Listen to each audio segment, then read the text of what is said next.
Non mi guardate così, divento timido. Non ci crediamo. Abbiamo avuto un problema tecnico, l'abbiamo risolto in un altro modo.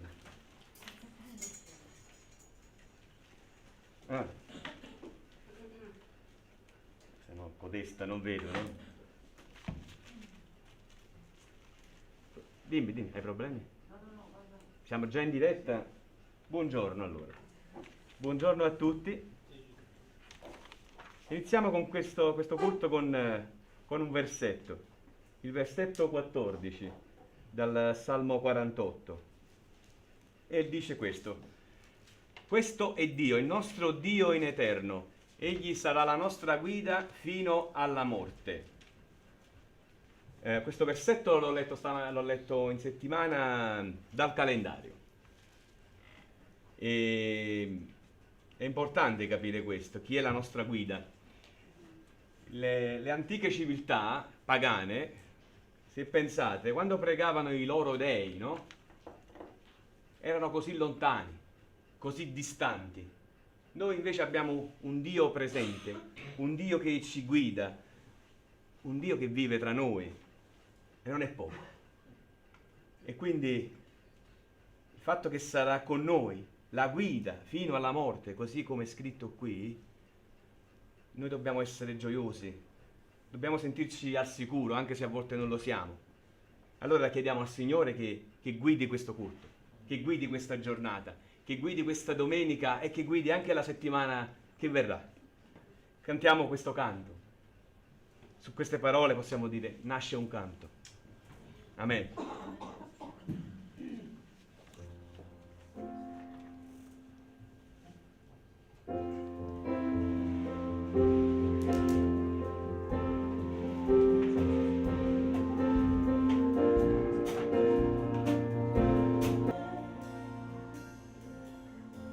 Vieni, mio Salvatore, guidami tu, Signore, ma guida i fratelli e le sorelle in sala, Signore. Guida chi a casa ammalato, Signore. Guida chi sta implorando il tuo nome, Signore. Guida, Signore, coloro che ti stanno cercando, Signore. Grazie per la salvezza che ci hai donato. Grazie per la giornata di oggi. Grazie perché possiamo vivere in piena libertà questo culto, Signore. Alleluia, gloria al tuo nome. Amen.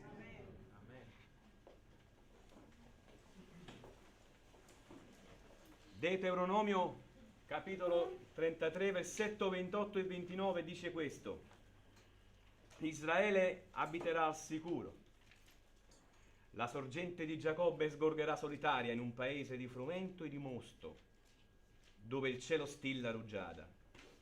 Te, beato Israele, chi è pari a te? Popolo salvato dal Signore? Egli è lo scudo che ti protegge e la spada che ti fa trionfare. I tuoi nemici verranno ad adularti e tu calpesterai le loro alture. Amen. Quante promesse ci lascia il Signore. Abiteremo al sicuro, abiteremo nell'abbondanza, abiteremo nella protezione. E dice egli è lo scudo che ti protegge e la spada che ti fa trionfare. Qual è la tua spada oggi? È la preghiera. La tua spada è la parola. Puoi parlare del Signore quando ti avviene qualcosa di brutto. Quando qualcuno ti insulta, prega il Signore. Quella è la tua spada, la tua arma. Trova la serenità, la pace nella ricchezza della tua parola. Nessun altro su questa terra può darti tutto questo. E allora chi lassù nel cielo canteremo? Chi lassù nel cielo, quando canta, ascolta le parole che ci sono scritte in questo canto.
salvezza come te, mio eterno Re. Non è solo una rima, è qualcosa di importante. Matteo capitolo 22, versetto 32. Dice, è Gesù che parla, Io sono il Dio d'Abramo, il Dio di Isacco e il Dio di Giacobbe. Egli non è il Dio dei morti, ma dei vivi. Quale onore appartenere ad un Dio che vive. È vero. Vive per i viventi, giustamente. Vive per vivificare. Vive per donare gioia. Vive per dare protezione, abbiamo visto. Vive per dare salvezza. Scusate se è poco, direbbe qualcuno. E se vive questo Dio per te, cos'hai da dire a Lui adesso? Anche tu da casa, prega con noi, al Dio dei viventi.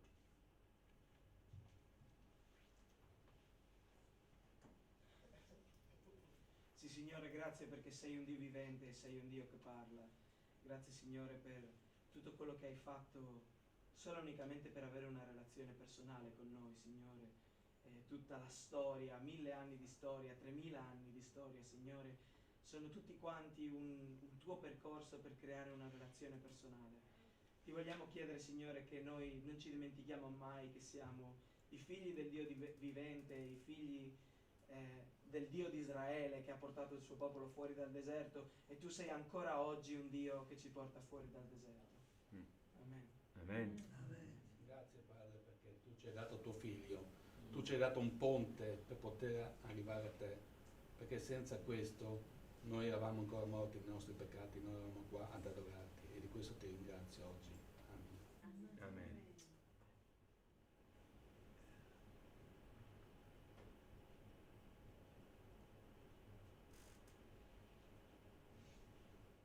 Gloria a te, benedetto il tuo nome, Signore. Grazie perché sei il nostro Dio, grazie perché regni nella nostra vita, regni nei nostri cuori attraverso lo Spirito tuo Santo. Così benedici questo tempo, Signore, che possa essere un tempo a te gradito, un tempo di adorazione, un tempo di lode, un tempo di gioia, un tempo di pace, un tempo di salvezza, Signore.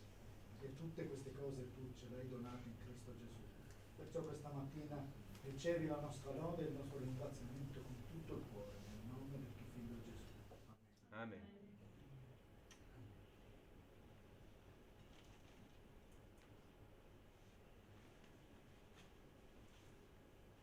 Grazie Signore perché sei proprio El Shaddai, che sei potenza, e ogni giorno ci dai il cibo, Signore. Ti ringraziamo per il cibo che ci dai perché siamo abituati, e questo appare anche scontato, Signore, ma tu ci dai il cibo, Signore, e ci dai la vita attraverso il cibo. Troppe volte ci dimentichiamo di dirti grazie, Signore, perché abbiamo fatto la colazione, perché abbiamo fatto il pranzo, perché abbiamo fatto la cena. Siamo veramente sazi, ma noi vogliamo ringraziarti, noi che siamo sazi della tua parola, vogliamo ringraziarti e dirti, Signore, che non saremo mai abbastanza sazi della tua parola e della tua conoscenza, Signore. E ti lodiamo nel nome di Gesù Cristo per questa abbondanza. Amen. Amen. Grazie Signore perché tu sei Dio vivente, il Dio che cambia, che trasforma, che modella, il Dio che guarisce, il Dio che sostiene, che aiuta. Grazie perché hai un non temere per ogni giorno, Signore. Grazie perché tu fai parte della nostra vita. Grazie perché tu hai tutto sotto il tuo controllo, perché tu sei un Dio che non sonnecchia né dorme, ma che guarda la sua creatura e ne gioisce per quello che Lui vede per noi, Signore. E noi ti ringraziamo per la tua fedeltà, per il tuo amore, per le tue compassioni e per le tue promesse, che si sono già avverate tante, ma tante si avvereranno, Signore. Grazie per tutto questo, nel nome di Gesù. Amen.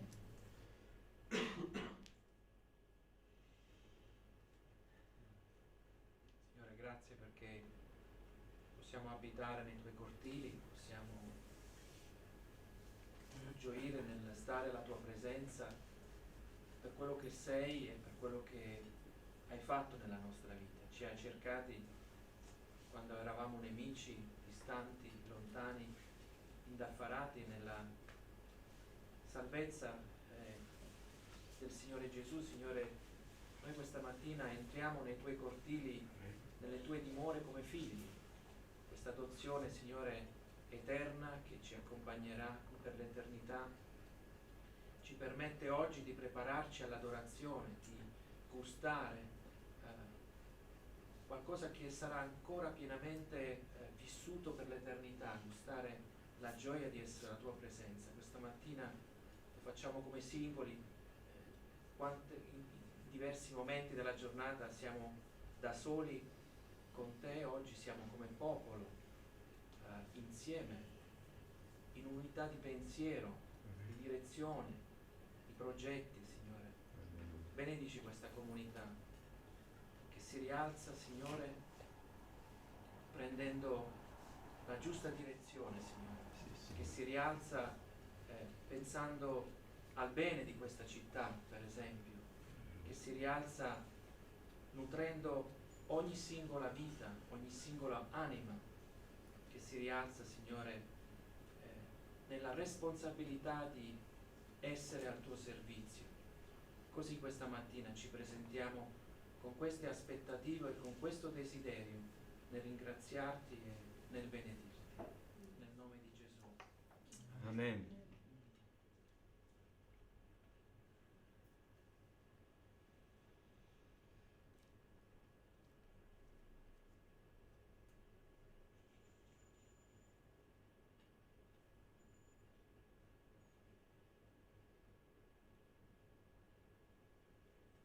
Amen. Abbiamo visto che il nostro Dio è un Dio che vive e noi vogliamo dire a Lui, questo è il Dio che adoriamo e questo è il Dio che vogliamo adorare. Lo facciamo con questo canto che si chiama Il Dio che adoriamo.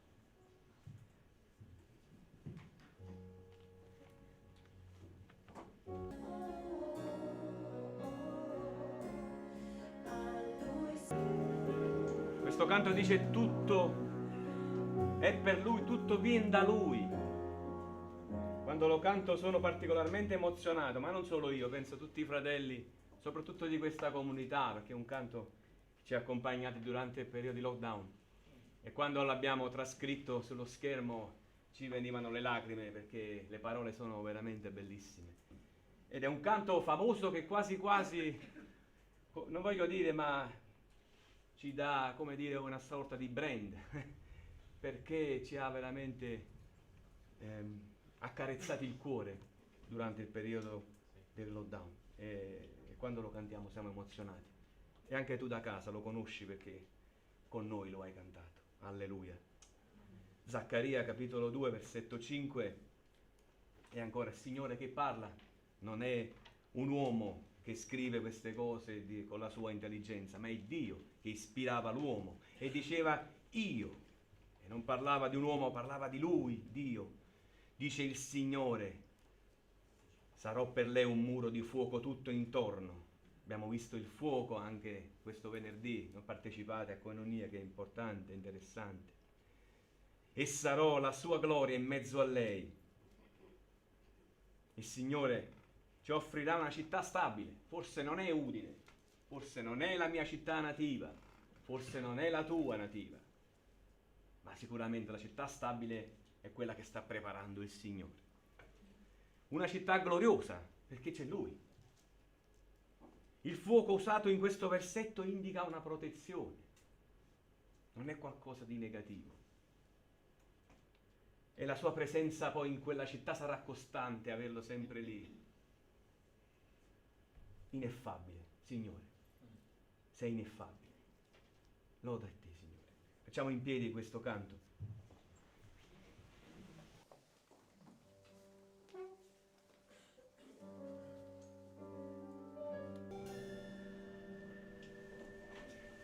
Immutabile, incomparabile. È vero, è proprio così. O pensi di imitare Dio? No, perché c'è qualche uomo che a volte pensa di essere Dio su questa terra. Ricordati che abbiamo una fine, ma il Signore è lì che ti aspetta. E se vuoi puoi accettare la sua parola, se vuoi puoi accettare il dono che ti ha fatto attraverso Gesù. Isaia capitolo 2, versetto 2. Avverrà negli ultimi giorni che il monte della casa del Signore si ergerà sulla vetta dei monti e sarà elevato al di sopra dei colli, e tutte le nazioni affluiranno a esso. La casa del Signore sarà posta ad un'altezza che indica l'elevazione massima, no? Adesso non so qual è il grattacielo al mondo, più alto al mondo, non so quanti metri è, però la prima cosa che ci viene in mente, sai, la Tour Eiffel, oppure, che ne so, la Statua della Libertà, o le vecchie torri gemelle. Io non ricordo altre, però sono ignorante in materia, ma sicuramente la casa del Signore è più alta di tutti i grattacieli, sicuramente è più alta di tutti i monti, del monte Everest e di tanti altri monti.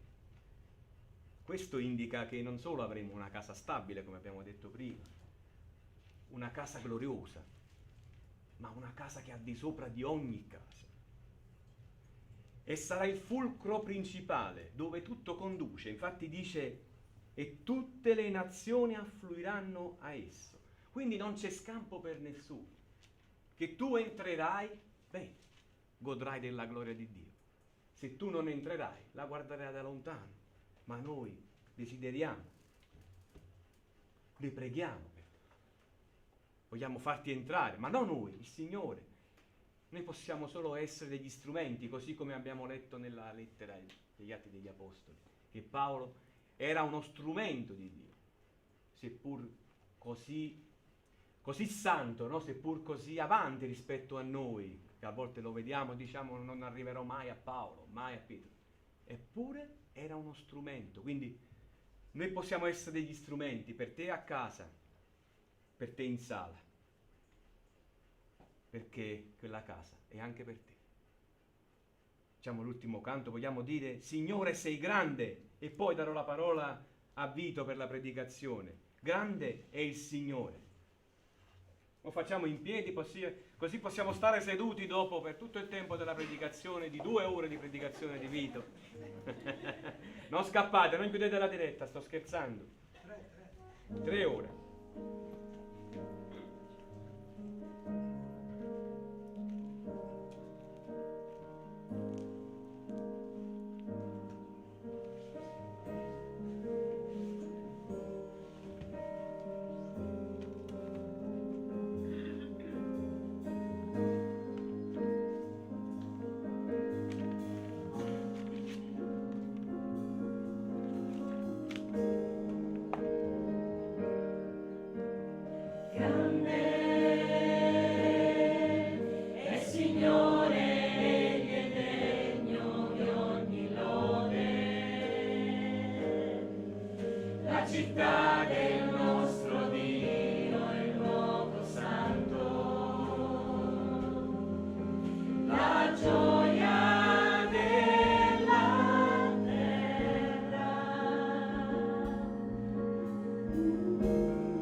Alleluia.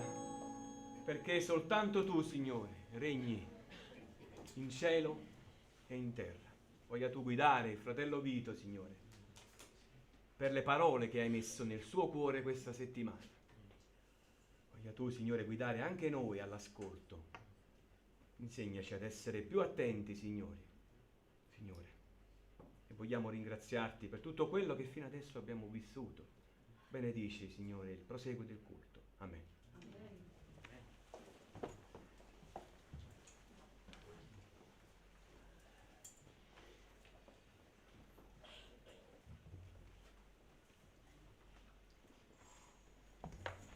Se mi accorgo che non state attenti, sto 3 ore veramente. Comunque, a parte gli scherzi, sì, io devo riconoscere che ogni tanto mi è scappato di distrarmi dalla predicazione, non so se è scappato a voi. E naturalmente sì, sono tutte cose normali, è vero? E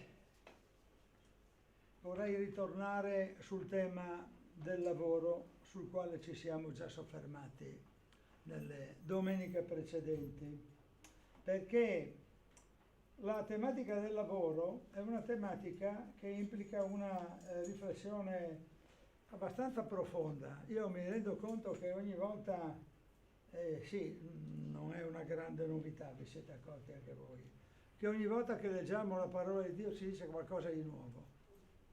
E mi sono accorto recentemente, lo dico anche come colpa se volete, che il grande lavoro che il Signore ha fatto nel creare il mondo, no? Le vette più alte, le stelle, come il canto che ci ha preceduto, il profondo del mare, tutto questo è un lavoro creativo. E quindi il primo grande lavoratore della storia dell'umanità è stato, quando preparavo questi appunti, stavo scrivendo, il primo grande lavoratore è stato Adamo. No, il primo grande lavoratore nella storia dell'umanità è stato il Signore, che ci ha dato tutto quello che noi vediamo e anche quello che non vediamo, perché io non sono mai stato sulla vetta dell'Everest, ma non sono mai stato in parti del mondo che sono immensamente grandi e degne di attenzione, alle quali la scienza ha riservato una grande attenzione. Documentari, televisivi, cinematografici parlano della grandezza del mondo, però tutte queste cose noi sappiamo che sono state create da Dio e non sappiamo una cosa piccola, sappiamo una cosa grande. Preghiamo. Lode a te, o Signore, creatore ineffabile, tu che hai dato il nome alle stelle, tu che hai creato le stelle, tu che hai creato i monti delle vette più alte, tu che dai un nome e che chiami per nome tutti noi. Lode a te, Signore, lode a te per il tuo lavoro. Sia benedetto il tuo lavoro, Signore, e sia benedetto il nostro lavoro di studiare per riconoscere il tuo lavoro, Signore, il tuo lavoro che è stato buono, come sta scritto nella tua parola, Signore. Tutto era buono. Amen, Signore. Lode a te. Amen, Signore. Sì, il concetto di lavoro come pena e quello di lavoro come dignità propria dell'uomo appaiono fusi, scrive Camillo Berneri nel 1932 in un libro, Il cristianesimo e il lavoro.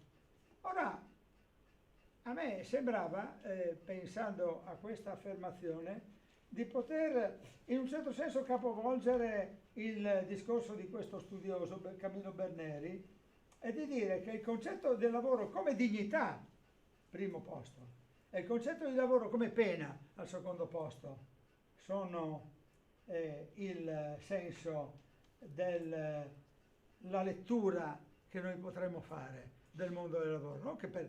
Non fraintendetemi, non per contestare questo studioso che ne sa molto più di me, ma solo perché questa riflessione mi esce dalla Genesi. E il primo capitolo interessante in questo senso della Genesi è proprio il capitolo 2. Pensate un po', vi voglio leggere il solo versetto 15 del capitolo numero 2. Il versetto 15 che dice: Dio il Signore prese dunque l'uomo e lo pose nel giardino di Eden perché lo lavorasse e lo custodisse. Dopo che tutta la creazione è avvenuta, Dio crea anche l'uomo e dà all'uomo la dignità del lavoro. Vedete un po', il lavoro è molto dignitoso. Lo rileggo questo versetto 15. Dio il Signore prese dunque l'uomo, lo pose nel giardino perché lo lavorasse e lo custodisse. Lavorare significa anche custodire. Chi lavora custodisce ciò che è oggetto del suo lavoro. Se andiamo in Genesi 3 al versetto 17, 18 e 19, poi leggiamo l'opposto del lavoro come dignità. Lavoro e custodia. Qui ci troviamo di fronte alla criticità che è emersa. Adamo ed Eva hanno rinunciato a seguire la via di Dio, la via che il Signore aveva indicato. E allora tra i versetti 17 e 19 ecco che troviamo l'amara sorpresa. Ad Adamo disse: poiché hai dato ascolto alla voce di tua moglie e hai mangiato del frutto dell'albero, circa il quale io ti avevo ordinato di non mangiarne, il suolo sarà maledetto per causa tua, ne mangerai il frutto con affanno tutti i giorni della tua vita.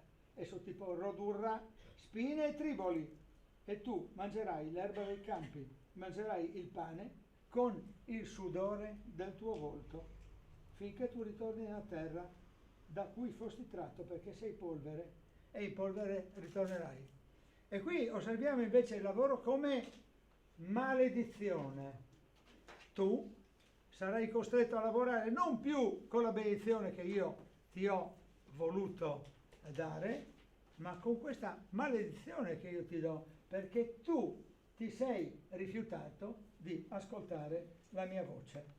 E allora ecco che l'affermazione, come scrive Christian Zitto nell'ultimo numero della pubblicazione Lux Biblica, l'affermazione che ci porta a una vera e propria teologia del lavoro include sostanzialmente tre affermazioni: che il lavoro è buono, e siamo nel contesto della creazione; che il lavoro è maledetto, e siamo nel contesto della caduta; ma che il lavoro è redento, e siamo nel contesto della redenzione. Proprio perché Dio è creatore, allora possiamo dire sia che mangiate, sia che beviate, sia che facciate qualcosa, fate tutto alla gloria di Dio. Prima Corinzi 10:31. Il fare, che potrebbe essere sinonimo di lavorare, alla gloria di Dio. Il fare, il lavorare. Come per altro verso sottolinea anche Colossesi al capitolo 3, versetti 22 e 25, quando si dice proprio questo.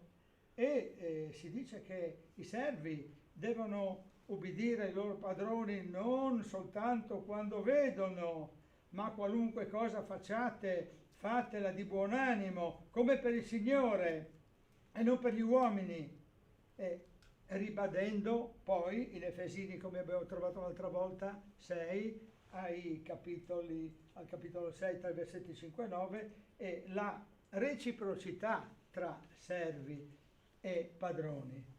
E in questo senso proprio Christian Zitto sottolinea che certi lavori nelle miniere, nei campi e nell'industria manifatturiera, nel Medioevo e nell'età moderna, ma anche nella contemporaneità, inducono a comprendere una certa continuità circa le affermazioni di Paolo su schiavi e padroni, che vanno interpretate nella logica di dipendenti e datori di lavoro. E poi vado via io avanti a sintetizzare quello che lui dice. I padroni e gli schiavi, i servi, peraltro vivono relazioni paritarie nei confronti del Signore. Quindi proprio perché Dio è creatore, proprio perché Dio ha creato il lavoro, proprio perché Dio ha benedetto il lavoro, ma lo ha anche stigmatizzato, ecco che i servi e i padroni vivono una relazione paritaria, e l'annuncio evangelico di fondo è chiaro: non c'è più schiavo, non c'è più libero. E qui andiamo a Galati 3:28. Pertanto non si deve dire il cristianesimo è stato in questo senso rivoluzione, perché ha indotto i servi a chiedere la libertà dai padroni.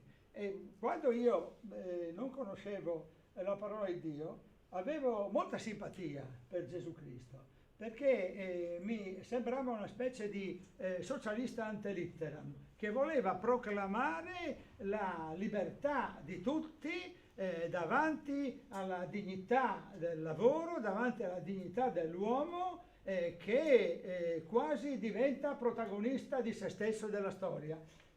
Chiaramente sbagliavo, non era così, perché il messaggio evangelico è un messaggio che non è rivolto ad una visione politica, ma a una visione teocentrica, nella quale il Signore è il protagonista della storia e ci induce a comprendere come dobbiamo comportarci. Certo, anche Paolo dice in 1 Corinzi 7:21, se potete liberarvi dalla schiavitù, potete anche farlo, ma il Cristo d'amore copre ogni rischio di dominio dell'uno sull'altro. Il servo non dominerà sul padrone, il padrone non dominerà sul servo. L'autorità sì, ma l'abuso no.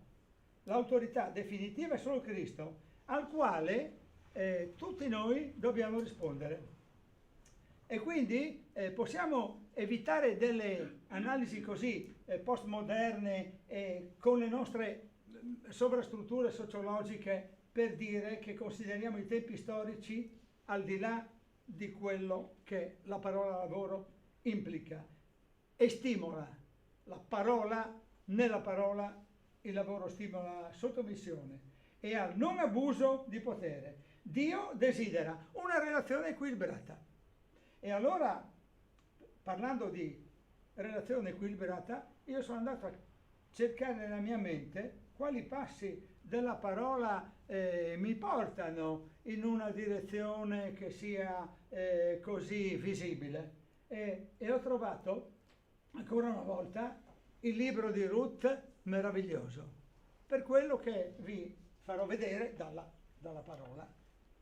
Il capitolo è il secondo del libro di Ruth. Per chi avesse meno dimestichezza con questo libro, voglio ricordare che Naomi è una donna che si è spostata da Betlemme nelle terre di Moab con suo marito e i suoi figli. Suo marito è morto, i suoi figli anche. I suoi figli avevano sposato una donna che si chiamava Orpa e un'altra che si chiamava Ruth. Al momento in cui queste tre donne sono rimaste sole, Naomi ha detto alle due nuore: tornatevene pure nelle vostre case, io non posso darvi più niente, non posso darvi dei figli. Molti di noi ricordano questo episodio. Orpa se n'è tornata a casa sua e Naomi Ruth ha voluto condividere con Naomi il suo la continuità della sua vita. E addirittura c'è una parola che mi sembra anche molto forte in Ruth, quando lei dice: il tuo popolo sarà il mio popolo, il tuo Dio sarà il mio Dio. Ruth decide di non abbandonare sua suocera, e allora Naomi la porta con sé a Betlemme, e a Betlemme succede questo episodio che vi voglio leggere nel capitolo 2, e i versetti, appunto, come dicevo, sono dall'1 al 9. Naomi aveva un parente di suo marito, un uomo potente e ricco della famiglia di Elimelech, che si chiamava Boaz. Ruth, la Moabita, disse a Naomi: lasciami andare nei campi a spigolare dietro a colui agli occhi del quale avrò trovato grazia. E lei le rispose: va, figlia mia. Ruth andò e si mise a spigolare in un campo dietro ai mietitori, e per caso si trovò nella parte di terra appartenente a Boaz, che era della famiglia di Elimelech. Ed ecco che Boaz giunse da Betlemme e disse ai mietitori: il Signore sia con voi. E quelli gli risposero: il Signore ti benedica. Poi Boaz disse al suo servo incaricato di sorvegliare i mietitori: di chi è questa fanciulla? Il servo incaricato di sorvegliare i mietitori rispose: è una fanciulla moabita, quella che è tornata con Naomi dalle campagne di Moab. Lei ci ha detto: vi prego, lasciatemi spigolare e raccogliere le spighe cadute dai mannelli dietro ai mietitori. È venuta ed è rimasta in piedi da stamattina fino ad ora. Soltanto adesso si è seduta nella casa per un po'. Allora Boaz disse a Ruth: ascolta, figlia mia, non andare a spigolare in altro campo e non allontanarti da qui, ma rimani con le mie serve. Guarda qual è il campo che si miete e va dietro a loro. Ho ordinato ai miei servi che non ti tocchino, e quando avrai sete andrai a bere dai vasi d'acqua che i servi avranno attento. Questo, signori, per me è uno dei brani più belli che mi parla del lavoro. E vorrei esaminare alcuni passaggi di questo brano con voi. Guardate come Ruth dice alla suocera con grande rispetto, non perché la suocera deve darmi ordini, ma perché qualche volta consigliarci, sentire il tuo punto di vista, sentire il mio è proprio importante. Perché che ne dici? Posso andare a lavorare? Io vorrei proprio andare a lavorare, vorrei andare a spigolare. Il lavoro più umile che ci sia stato nella storia è spigolare, vuol dire raccogliere proprio gli avanzi, quello che i mietitori lasciano, le briciole, come si suol dire. Lasciami andare nel campo. E lei risponde: non le sta dando ordini, stanno consigliandosi a vicenda. Vai pure, vai.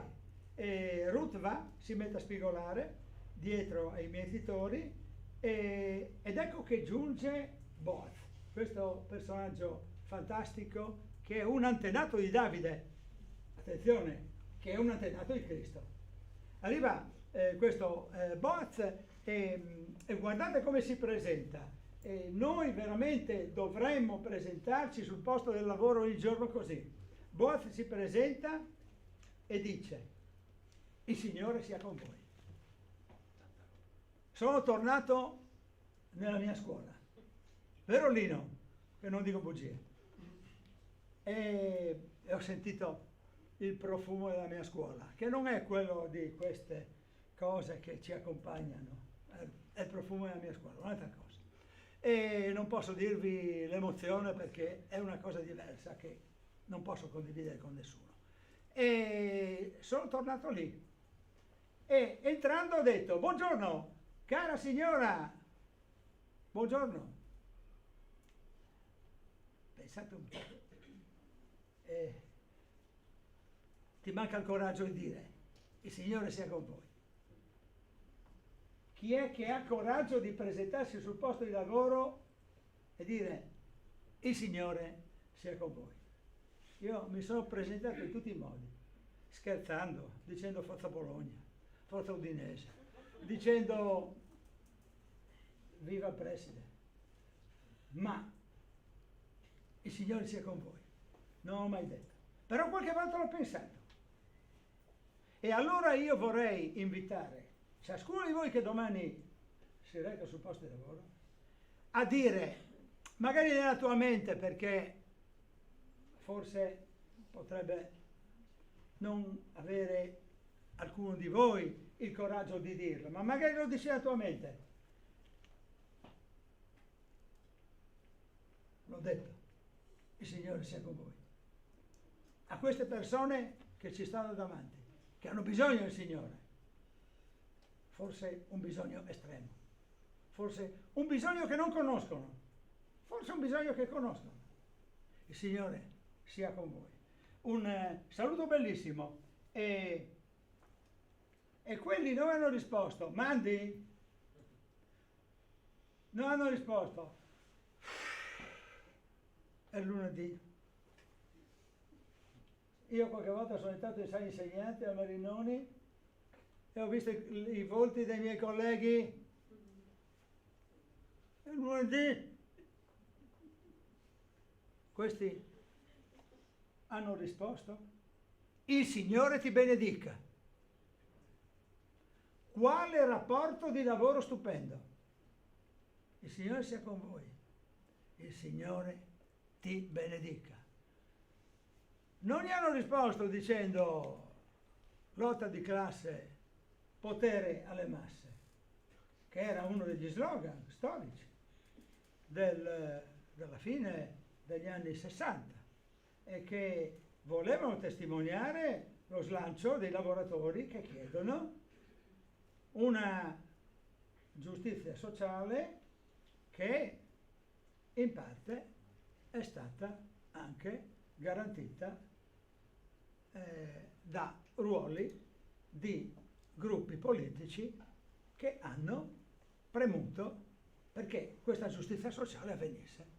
È mia convinzione che il mondo sindacale ha dato dignità al lavoro e giustizia sociale.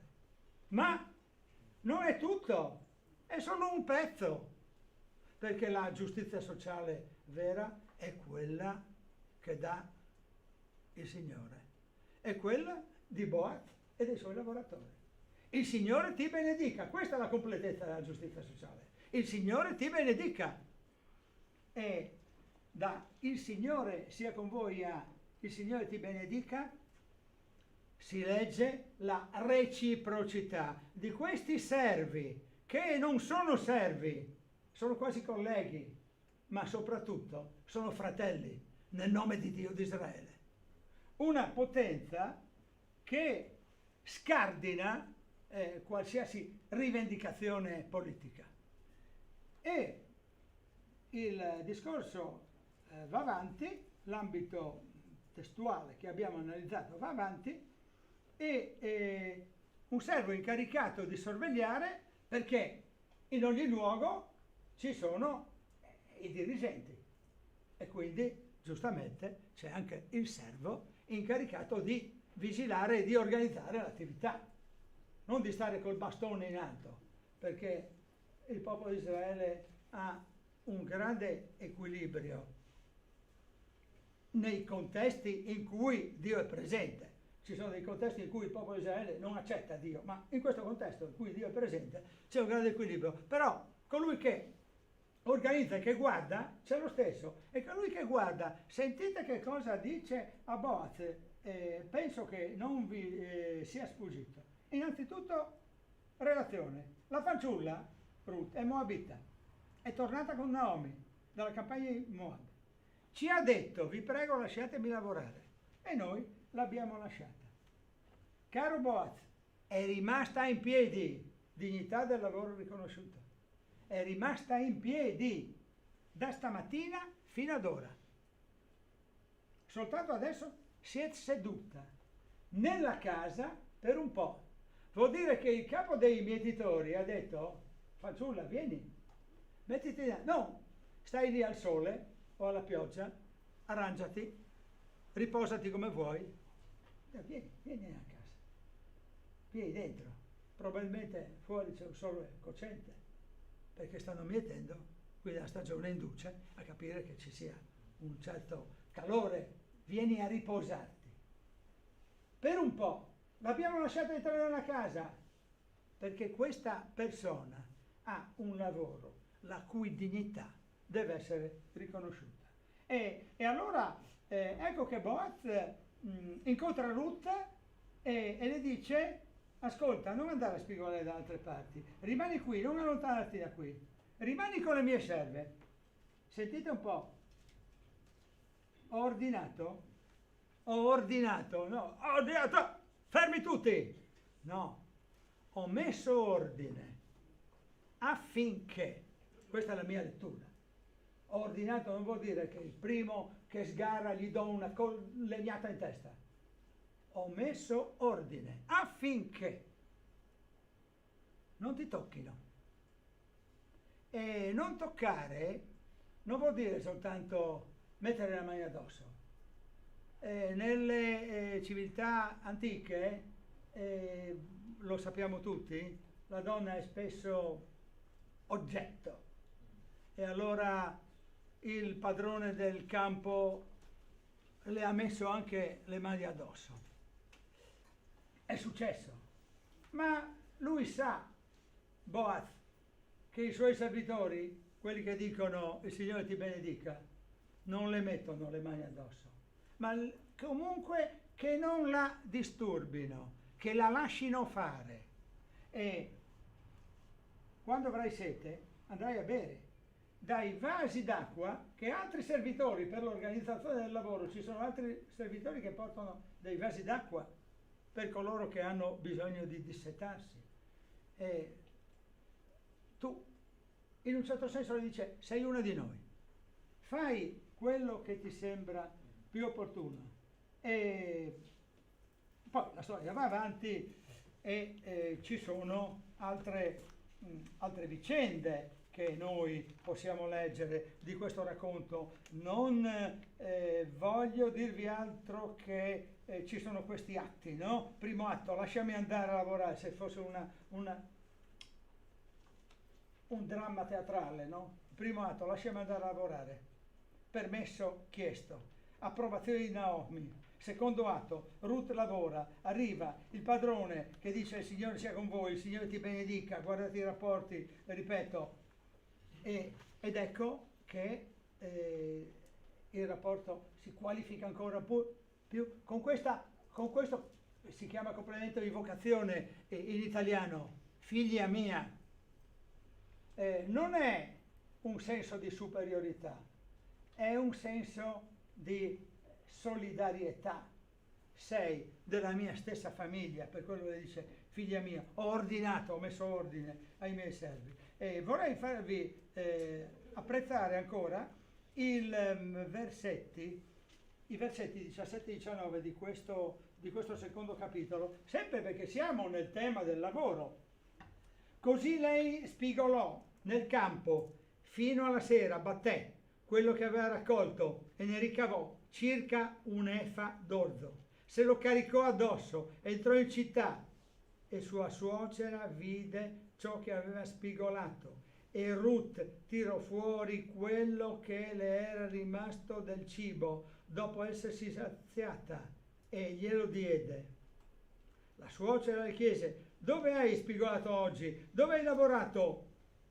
Benedetto colui che ti ha fatto una così buona accoglienza. E Ruth disse alla suocera presso a chi aveva lavorato e aggiunse: l'uomo presso il quale ho lavorato oggi si chiama Boaz. E io volevo farvi osservare questi versetti ancora perché vedete un po', lei spigolò, e spigolare è un duro lavoro, devi abbassare la schiena in continuazione e tirare su, ma non fare così e dopo così e dopo continuiamo per molte ore e fuori è molto caldo. E lei che continua per tutto il giorno raccoglie un efa d'orzo. Un efa vuol dire 35, l'orzo si misura in litri, 35 litri equivalente circa 35 kg. Un lavoro durissimo, se lo carica addosso. È una giovane robusta anche, perché se lo mette sulla schiena, entra in città e sua suocera vide il lavoro riconosciuto, vide che Ruth aveva lavorato duramente. E sapete che cosa ha fatto? Non vi è sfuggito? E Ruth lasciò una parte del suo cibo alla suocera, perché lei si era saziata e dice: guarda, questo l'ho portato per te. Ed è anche questa una operazione, un'azione che fa vedere quanto amore, rispetto ci sia nei confronti di chi lavora e anche nei confronti di chi non lavora. Perché io sono solidale, dice Ruth, nei confronti di te che sei probabilmente molto anziana e non lavori, e io ti porto una parte del mio cibo. Insomma, la triangolarità del lavoro, io in questi versetti che vi ho letto la leggo nel 1 lavoro duro, 2 risultato, 3 generosità. E ora torniamo al nuovo patto, dove troviamo la storia di Gesù, che invece spogliò se stesso e lui padrone divenne servo. E lui non è un servo come Ruth, che ripeto è un'antenata di Davide, quindi anche di Gesù Cristo, quindi la sua vicenda rientra anche in un piano escatologico, no? Cioè di fine ultimo. E fine ultimo significa la redenzione che viene soltanto da Cristo, non viene da Boaz né da Davide in senso completo. E invece ecco che la redenzione totale viene da Cristo, che spoglia se stesso, lui che è padrone.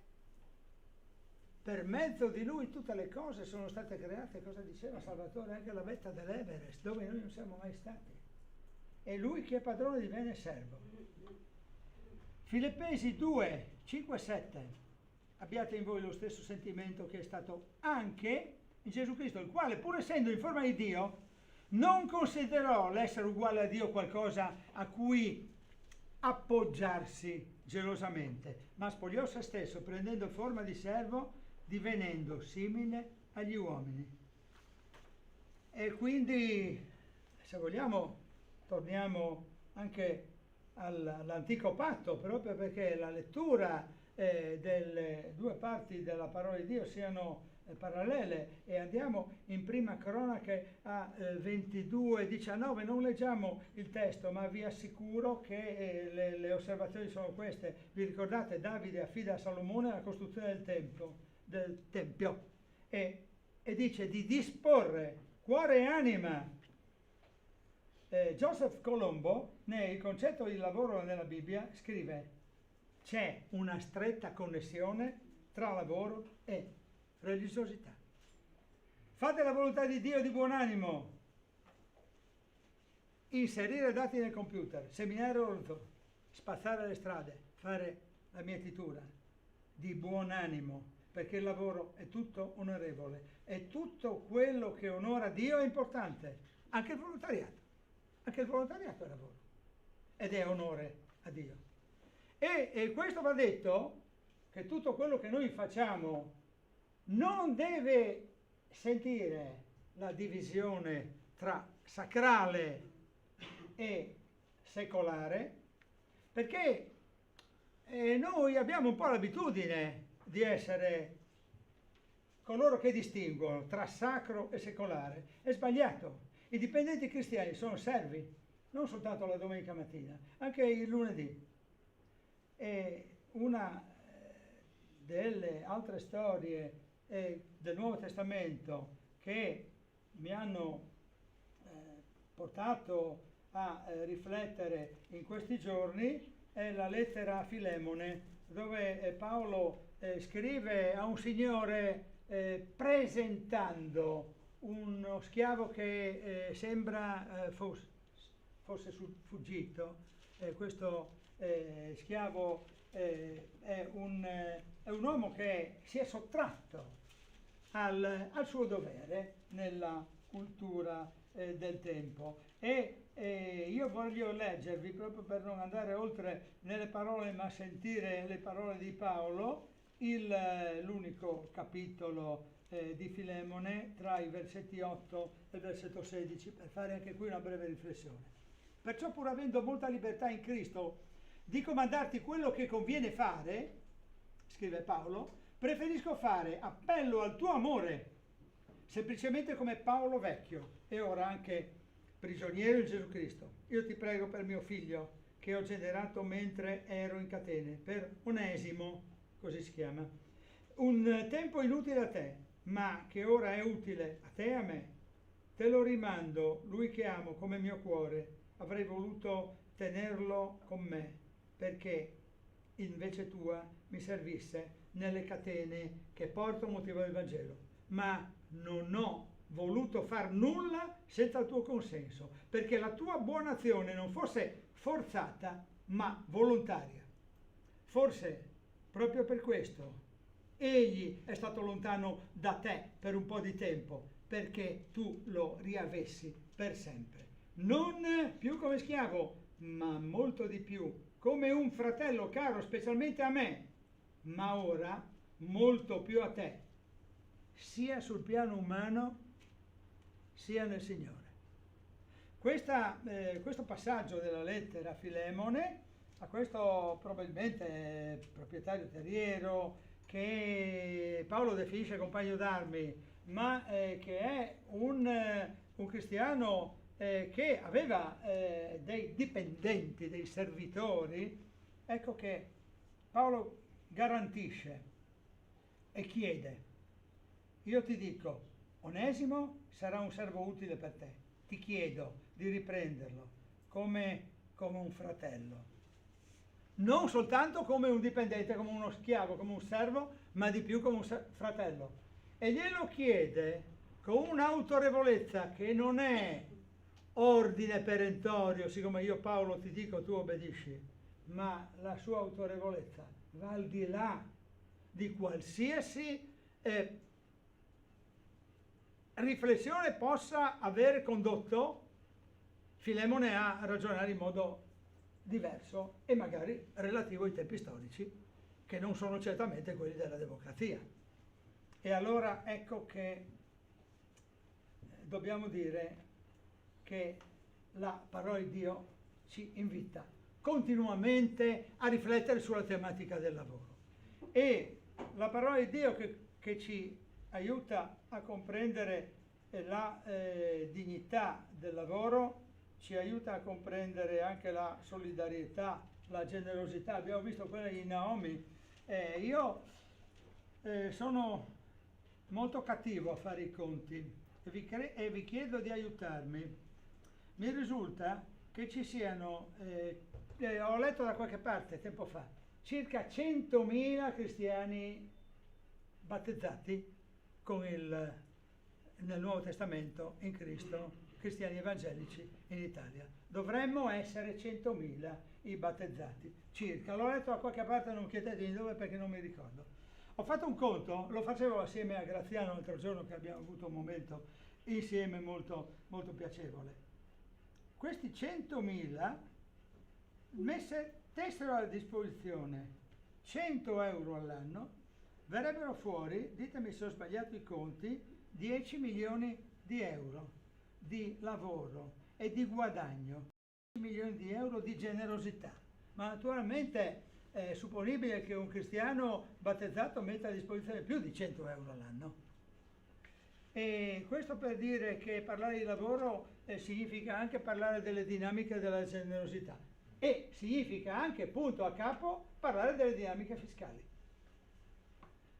Gesù un giorno viene richiamato sulla moneta in cui c'era il volto di Cesare da una parte e Gesù dice: dai a Cesare quel che è di Cesare e a Dio quel che è di Dio. Vi ricordate? Affermazione molto celebre che conoscono anche i non credenti. Parlare di lavoro significa anche parlare delle dinamiche fiscali. Il capitolo 13 dei Romani, tra i versetti 1 e 6, ci mette veramente di fronte alle nostre responsabilità anche fiscali. Andiamo a cercarlo il capitolo 13 di Romani e probabilmente qualcuno di noi ha già capito dove andiamo a terminare la nostra riflessione, che vedete è durata meno di 3 ore nonostante le minacce di Salvatore. 13.1.6 e adesso qua non c'è nessuno che può rallegrarsi, perché qua, signori, si parla di tasse. Ogni persona stia sottomessa alle autorità superiori, perché non vi è autorità se non da Dio. E le autorità che esistono sono stabilite da Dio. Perciò chi resiste all'autorità si oppone all'ordine di Dio. Quelli che vi si oppongono si attireranno addosso una condanna. Non l'ho letto bene. Quelli che si oppongono si attireranno addosso una condanna. Infatti i magistrati non sono da temere per le opere buone, ma per le cattive. Tu non vuoi temere l'autorità, fai il bene e avrai la sua approvazione, perché il magistrato è un ministro di Dio per il tuo bene. Ma se fai il male, temi, perché egli non porta la spada in vano, infatti è un ministro di Dio per infliggere una giusta punizione a chi fa il male. Perciò è necessario stare sottomessi non soltanto per timore alla punizione, ma anche per motivo di coscienza. È anche per questa ragione che voi pagate le imposte, perché essi, che sono costantemente dediti a questa funzione, sono ministri di Dio. Rendete a ciascuno quel che è dovuto. L'imposta, a chi è dovuta l'imposta, la tassa, a chi la tassa, il timore, a chi il timore, l'onore, a chi l'onore. E siccome corriamo il rischio di dimenticarci, lo rileggiamo. Rendete a ciascuno quel che è dovuto, l'imposta, a chi è dovuta l'imposta, la tassa, a chi la tassa, il timore, a chi il timore, l'onore, a chi l'onore. Insomma, la Bibbia non è fatta per i furbi e i furbetti del sistema fiscale non sono approvati.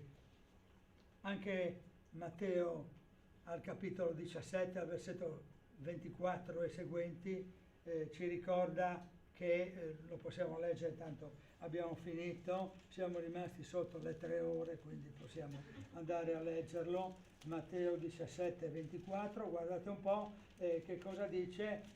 C'è Gesù che ha lavorato, perché il lavoro di Gesù è quello di essere missionario, e a un certo punto giunge a Cafarnao. Quando furono giunti a Cafarnao quelli che riscuotevano le didramme, che la didramma è un'imposta annua che ogni israelita che ha compiuto 20 anni deve dare per l'attività cultuale. Quelli che riscuotevano le didramme si avvicinarono a Pietro e dissero: il vostro maestro non paga le didramme? Punto di domanda. Pietro rispose: sì. Quando fu entrato in casa, Gesù lo prevenne e gli disse: che te ne pare, Simone, il re della terra, da chi prendono i tributi o l'imposta? Dai loro figli o dagli stranieri? Dagli stranieri, rispose Pietro. Gesù gli disse: i figli dunque ne sono esenti. Ma per non scandalizzarli, va al mare, getta l'amo e prendi il primo pesce che verrà su, aprigli la bocca, troverai uno statere, una moneta. Prendilo e dallo loro, per me e per te. E questa la dice lunga nei confronti delle tasse che vanno pagate in questo contesto. Era un'offerta cultuale al Tempio. Che il Signore ci illumini e ci faccia capire fino in fondo il peso e la potenza della sua parola. E Dio vi benedica. Signore che sei in cieli, lode a te perché sei tu che benedici. Non siamo noi, però noi, per l'autorità che tu ci hai dato, possiamo dire: il Signore vi benedica. Signore, benedici il nostro posto di lavoro, qualunque esso sia, anche di volontariato. Benedici il nostro lavoro domani e durante tutta la settimana e durante tutta la nostra vita. Benedici il nostro impegno a lavorare per te nella tua Chiesa, perché anche quello è un lavoro.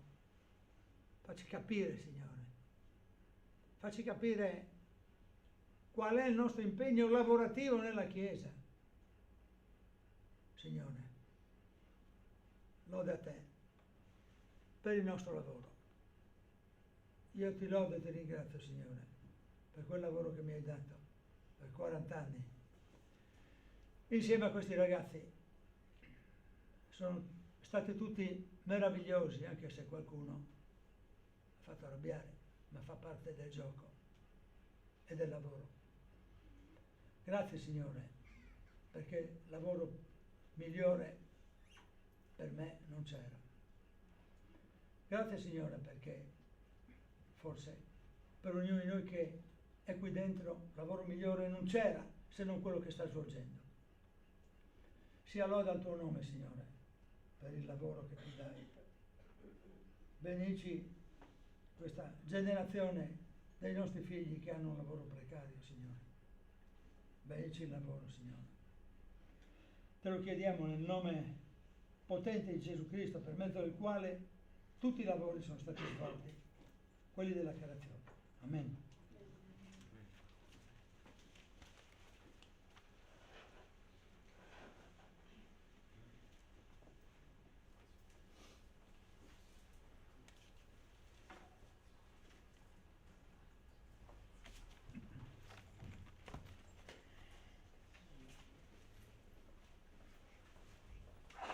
Grazie Vito per la parola che hai portato oggi, grazie al Signore che ha messo nel cuore di Vito queste parole. Ecco, mi soffermo proprio sull'ultima cosa che ha detto in preghiera. Qual è il tuo impegno nella Chiesa? La prima volta che ho abbracciato il mondo delle chiese evangeliche c'è stata una cosa che mi ha colpito subito, che il cristiano era un credente attivo e non passivo. Aveva la possibilità di esprimere la gioia e l'amore che provava per Dio a tutti, anche ai fratelli e alle sorelle. Quindi partecipiamo alle riunioni del venerdì, partecipiamo alle riunioni di preghiera, partecipiamo alla vita di Chiesa, perché abbiamo veramente questo privilegio e anche la libertà di poter esprimere quello che proviamo, ma anche esprimere i nostri concetti biblici, quello che abbiamo capito dalla nostra lettura. Amen. Noi vogliamo salutare tutti con questo canto che si chiama Il tuo nome e dice, il ritornello dice: il tuo nome, e si riferisce al Signore, è una torre sulla roccia. Il tuo nome è un rifugio nella notte. Il tuo nome, ancora, ogni voce gridi forte. Grida con noi e dopo ci lasciamo.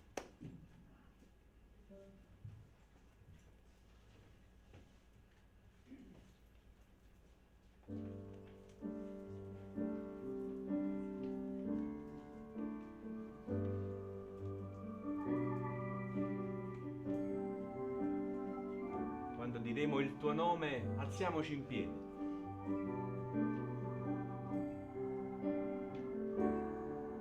Può salvare, Signore.